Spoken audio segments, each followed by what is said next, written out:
the trees to be they determined the age of the trees, and then they determined that the furthest advancement of the Athabasca Glacier was in 1843. This little road to the right should open soon. It takes you down to a parking lot near the toe of the glacier, so the general public can drive down there and then examine the area by themselves. But it is a little bit dangerous this time of year, not where you guys are going. We plow the road and we plow the turnaround area where you're going to get out and walk on the glacier, so it's safe there. The rest of the glacier is still covered in snow. That snow can cover up crevasses, those are cracks in the ice, and mill wells, which are round holes in the glacier. So if you're walking on the snow, which is a snow bridge, you might just fall through. We do have a good story. Last week there was somebody that fell through and into a crevasse, but I think they landed on all the snow.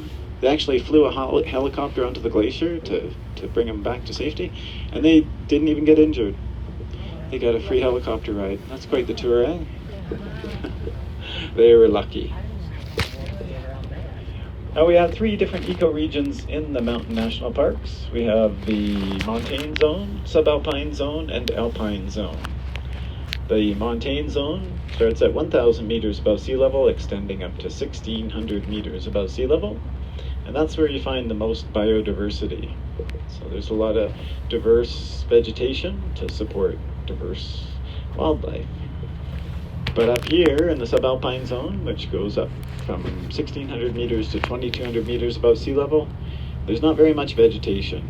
We have some subalpine fir and Engelmann spruce, purple vetch for the grizzly bears, but you won't see the purple vetch now, that's for sure. So we don't have very much wildlife up here. You might see some bighorn sheep and some mountain goats. They like to come up here and lick the salt off the road, and they have salt licks around the national park areas. You might find them at. So I brought some salt from the kitchen this morning, and I salted the road, and I don't know, they slept in, I guess. But keep your eye open, you might see some sheep up here. Now, once you get up above 2,200 meters, you're into the alpine zone, and that's just mostly rock, snow, and ice. And way up on top of the Columbia Icefield, we usually have dense air that gets pulled down between the mountains into the valleys, creating strong winds that can reach 100 kilometers an hour, 60 miles an hour.